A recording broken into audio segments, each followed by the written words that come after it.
आप सभी को गोपिका सखी का प्यार भरा राधे राधे। दोस्तों, सखियों के श्याम में हम देख रहे हैं, सुन रहे हैं, महसूस कर रहे हैं किस प्रकार सखियां श्याम से मिलने के लिए, उससे बात करने के लिए, देखने के लिए उसका इंतज़ार कर रही हैं। ये वेदना, ये इंतज़ार व्रज के हर कोने में देखने को मिलता है। कभी यमुना के तट पर, कभी कदम के वृक्ष पर, कभी सांकरे खोर, और देखा जाए तो ब्रज के हर गली गलियारे में ये विरह, ये वेदना, ये इंतज़ार देखने को मिलता है। आज ना जाने कौन सा भाव हमें कहाँ ले जाएगा और किस सखी से मिलवाएगा। मेरा आपसे अनुरोध है, कर जोड़ विनती है कि आप सब जो भी इसको सुन रहे हैं, अपने घर का काम करते हुए या घूमते हुए या गाड़ी चलाते हुए ना सुने। इसे सुनने के लिए उसी भाव में अपने आप को ले जाएं। शांत मन से एकांत में बैठ करके कोई उस क्षण आपको तंग ना करे, कोई आपसे बात ना करे, अपने नेत्र मूंद लें और महसूस करें कि आप उस गोपी के साथ, उस सखी के साथ हैं। न जाने किस क्षण आपके भाव के तार हमारे श्याम सुंदर से जुड़ जाएं। तार भले ही सीधे या उल्टे जुड़ें, झटका तो लगता ही है। हो सकता है सुनते सुनते आपके नेत्र भी सजल हो जाएं। तो समझना, आपका तार ठाकुर जी से, हमारे श्याम सुंदर जी से जुड़ गया है और मेरा आपको इस भाव से जोड़ना सफल हो जाएगा। तो आइए आज के एक नए भाव में, नई जगह पर, किसी नई सखी के पास बैठकर हम सब भाव विभोर होते हैं और अपनी श्याम सुंदर का सामीप्य महसूस करते हैं। सखियों, मुझे जल पिला दो, तृषा से कंठ सूखा जा रहा है। 4-5 सखियां घाट पर जल भरने आई थी। घड़े धोकर रख दिए और सब मिलकर बातें करने लगी। बातें भी क्या, व्रज में कृष्ण चर्चा के अतिरिक्त और चर्चा ही क्या होगी। तभी श्याम सुंदर ने आकर जल पिलाने का अनुरोध किया।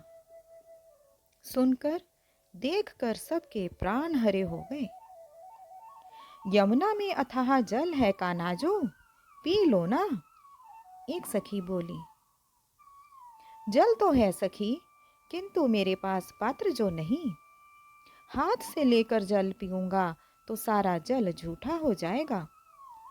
इसी से तुम में से निहोरा करता हूँ, अपने घड़े से जल पिला दोगी तो यश मानूंगा। यश से क्या बनने वाला है श्याम सुंदर? काम के बदले काम कर दो तो कोई बात बने।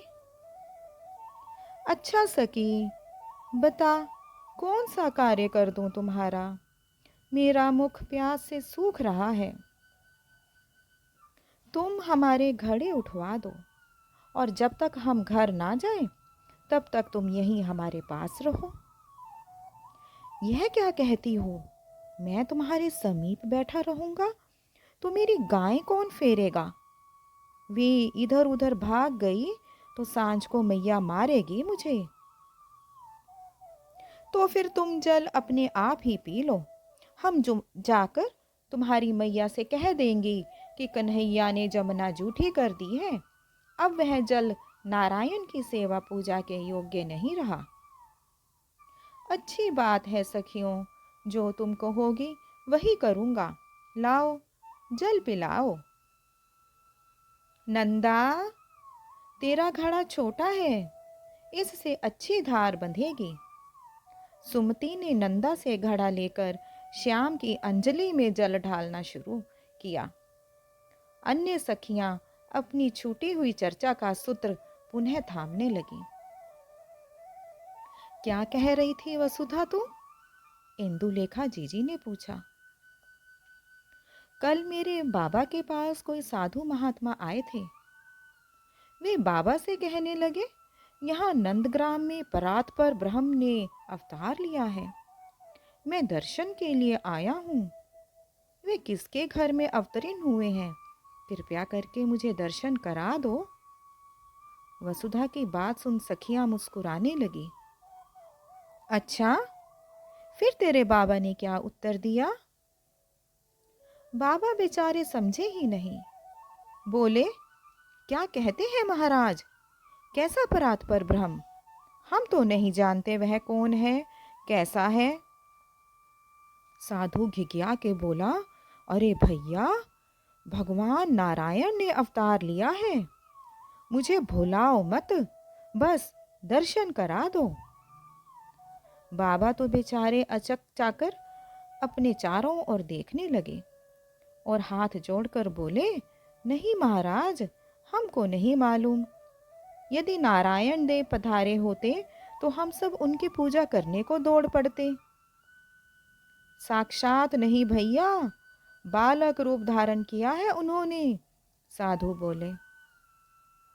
अब बालक तो महाराज ब्रज की गली गली में दौड़ते फिरे, ना जाने कौन से नारायण देव हैं। उनका कुछ अता पता और चिन्ह बताए तो कहूँ। सुन भैया, नील कमल सा सांवला रंग है, कमल से कोमल और विशाल नेत्र हैं, घुंघराले केश हैं, छाती में श्री वत्स का चिन्ह है, बड़ी मनमोहिनी छवि है। देखने से तृप्ति ना हो ऐसा मनमोहन रूप होगा। ऐसा तो हमारा कन्हैया है महाराज, बाबा बोले। पर वह तो महाउद्यमी है, नंद राय के बुढ़ापे का पूत है। पर मनुष्य की कौन कहे, पशु पक्षी भी उसे घेरे रहते हैं। बस बस भैया, मैं उनके ही दर्शन चाहता हूँ। कहाँ होंगे इस समय वे आनंद घन? जमुना किनारे चले जाओ महाराज, वहीं कहीं गैया चराता होगा। अच्छा वसुधा, क्या नाम बताया साधु बाबा ने? परात पर ब्रह्म। यह क्या होता है सखी? एक ने पूछा। इनसे ही पूछ लो ना, सुमति ने जल पिलाते हुए कहा।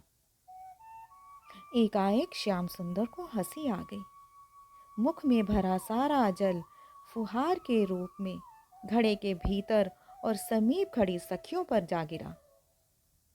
नंदा खींच कर बोली, यह क्या किया तुमने?